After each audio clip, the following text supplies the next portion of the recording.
आंदोलन के 41वें दिन West Bengal junior doctor friends की तरफ से ये बताया जा रहा है कि इतने दिनों के प्रोटेस्ट में हमने जो भी कुछ हासिल किया और बहुत सारी ऐसी चीजें हैं जो हम अभी भी हासिल नहीं कर पाए।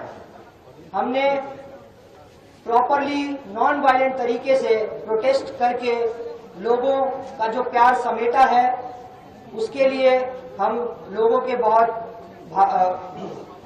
बहुत आभारी हैं। इसी के साथ साथ जिस तरह से लोगों के सहयोग से हमने अपने आंदोलन के बलबूते पर कमिश्नर ऑफ पुलिस कोलकाता का जो रेजिग्नेशन हासिल किया, इसी के साथ साथ कुछ कर्मचारियों जैसे डीएमई डीएचएस को पद से इस्तीफा देना पड़ा, ये सारी उपलब्धियां हमने इस आंदोलन से हासिल की।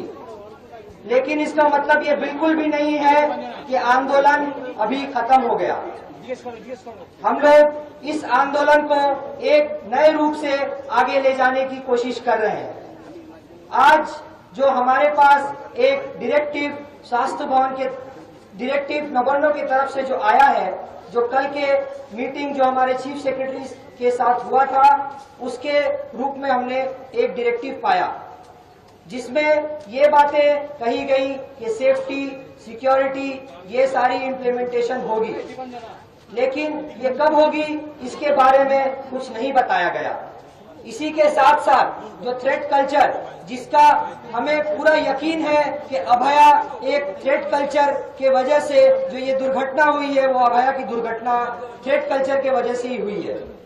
इसी के साथ साथ जो हमारा डिमांड इलेक्शन को लेकर है, ये पक्का यकीन है हमें कि जो इलेक्शन जब रिप्रेजेंटेटिव्स को हमारे सरों पर थोप दिया जाता है, तो वो थ्रेट कल्चर का भागीदारी बनकर हमारे सरों पर अपना एजेंडा, अपना प्रोपेगेंडा हमारे सरों पर लादने की कोशिश करते हैं। इससे थ्रेट कल्चर को बहुत बढ़ावा मिलता है। हमारा ये अब भी डिमांड है कि प्रिंसिपल सेक्रेटरी को पद से हटाया जाए।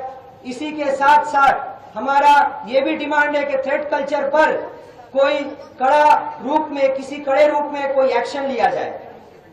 इसके साथ साथ हम ये भी डिमांड करते हैं कि जो जो चीजें हमें बोली गई है, उस पर जल्द से जल्द एक्शन लिया जाए।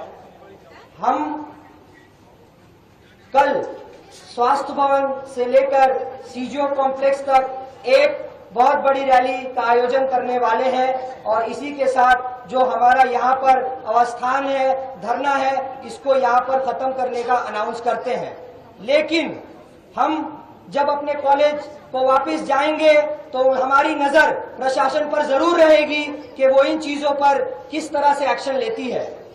अगर इन चीजों में कोई भी कोताही या ढिलाई बरती गई तो हम जरूर वापस और भी कठोर तरीके से और भी पक्के तरीके से हम वापस सीज वर्क को लेकर आएंगे। हम जो काम पर वापस जा रहे हैं, सैटरडे को हमारा ये जो एसेंशियल सर्विस शुरू करने की बात है, इसमें हम क्लियरली कहना चाहते हैं कि ओपीडी सर्विसेज और ओटी सर्विसेज, जो elective OT services, cold OT services है, वो अब भी हम ज्वाइन नहीं कर रहे हैं। ये इसलिए कि हम ये सुनिश्चित करना चाहते हैं कि अब भी जो सिक्योरिटी मेजर लेने चाहिए, उसमें सिर्फ ये कहा गया है कि वो जल्द से जल्द दिया जाएगा। अब भी अगर कोई फीमेल कलीग अगर वो ड्यूटी ज्वाइन करती हैं, तो उनके पास वो सुविधाएं नहीं है जिनसे इस बात को सुनिश्चित किया जाए कि वो ड्यूटी में सेफ महसूस करें।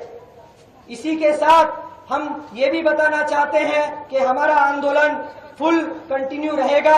हमारा जस्टिस फॉर अभया हमेशा पहला प्रायोरिटी रहेगा।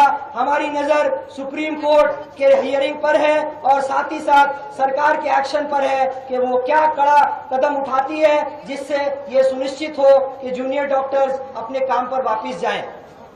अभी हमने ये भी देखा कि बहुत सारे इलाकों में अभी बाढ़ की समस्या बहुत ज्यादा बढ़ी हुई है। हम डॉक्टर्स ये मानते हैं कि जब भी कोई आपदा किसी भी मानव पर आए, किसी भी मनुष्य पर आए, तो हमारा ये कर्तव्य है कि हम जाकर जल्द से जल्द उसका पालन करें।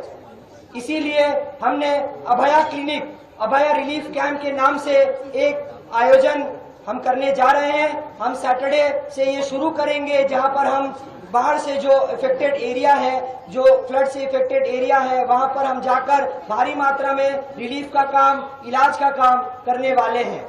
इसीलिए भी हमने इसेंशियल सर्विसेज शुरू करने का ऐलान किया है, ताकि जो भी लोग बाढ़ में ग्रस्त है उनको किसी भी तरह की कोई समस्या न हो।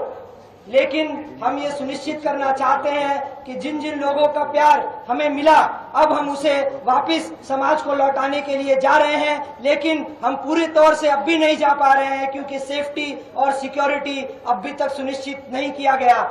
हमारी नजर हमेशा ही प्रशासन और हॉस्पिटल प्रशासन पर रहेगी कि वो जल्द से जल्द इस बात का सुनिश्चित करे कि हर जगह सेंट्रल टास्क फोर्स पे स्टूडेंट रिप्रेजेंटेटिव हो, थ्रेट कल्चर का एंड हो, इलेक्शंस हो, जिससे दोबारा अभया जैसी दुर्घटना